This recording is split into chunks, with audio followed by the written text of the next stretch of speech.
Oi, pessoal, tudo bem? Então, hoje a gente vai continuar falando sobre o humanismo e sobre o teatro de Gil Vicente.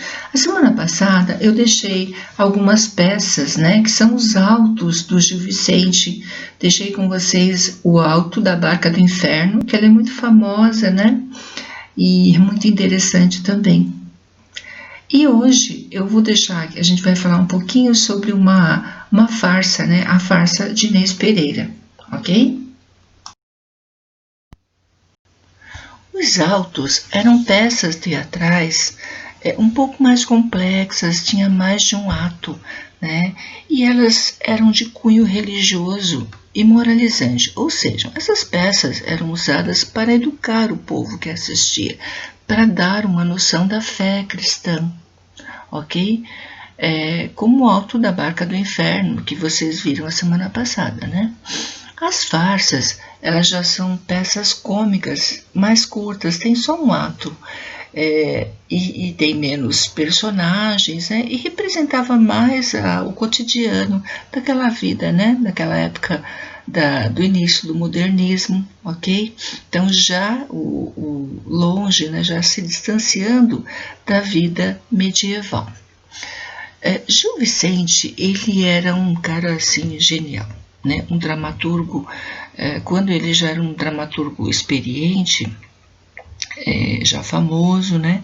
As pessoas começaram a acusá-lo de plágio, de que ele copiava outras peças de outros autores, principalmente um da Espanha, né? Que era muito famoso lá na Espanha também, não me lembro o nome agora, mas e ele fica muito bravo, né? Que ele estava sendo acusado de plágio.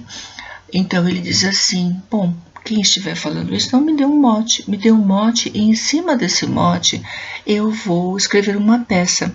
E é dessa forma que ele escreve a farsa de Inês Pereira, em cima do mote que lhe é dado, que é o seguinte: mais vale um burro que me carregue do que um cavalo que me derrube.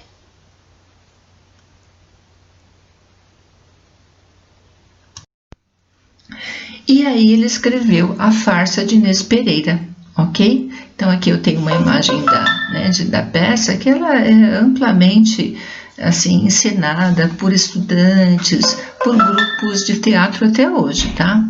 E aqui tem a Inês Pereira em cima do entre aspas, né, do burro. A história é o seguinte: a Inês Pereira, gente, ela era uma moça, né, de posses, né, filha de uma senhora de posses. Então, só que ela vivia nos afazeres domésticos e ela não gostava dessa vida. Então, o que acontece? Ela ficava sonhando em se livrar daquela vida e ela queria se casar com uma pessoa do high society daquela época, né? Da nobreza, que levasse ela aos bailes para dançar e para se divertir. Então ela tem uma imagem de um casamento de um príncipe encantado, né? Coisa que não aconteceu. Então a mãe, preocupada, né, já vendo que a menina precisava se casar, apresentou um rapaz para ela, aliás, né?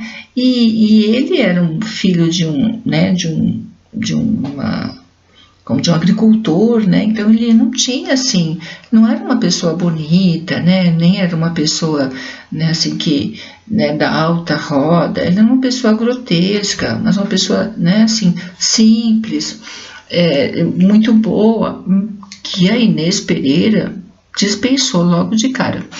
Depois a mãe foi atrás né, porque os casamentos eram todos arranjados naquela época, foi arranjar outro casamento. E no fim apareceu um nobre falido que enganou a família da Inês Pereira e casou-se com ela. Conclusão: o cara era um machista, né?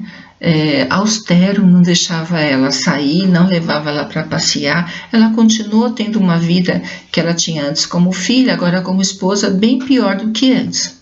Até que um dia esse senhor é chamado para a guerra e morre nessa guerra. E aí a Inês vê-se livre, viúva, né, já com uma experiência. Ela falou: o que? Eu não vou querer me casar mais com você, não vou ficar mais escolhendo uma pessoa bonita, né, porque ele era assim, jovem, bonito, mas só ele se divertia. A Inês Pereira ficava dentro de casa.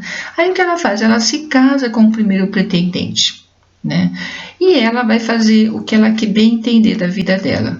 Ela inclusive arranja um amante, né, que mora nas montanhas, e faz com que o marido carregue ela nas costas até as montanhas. Por isso, o mote: mais vale um burro que me carregue do que um cavalo que me derrube. Né? Foi assim, uma história que ele criou em cima desse mote, genial, tá? E aí a gente termina dessa forma, fechando o humanismo e o teatro de Gil Vicente.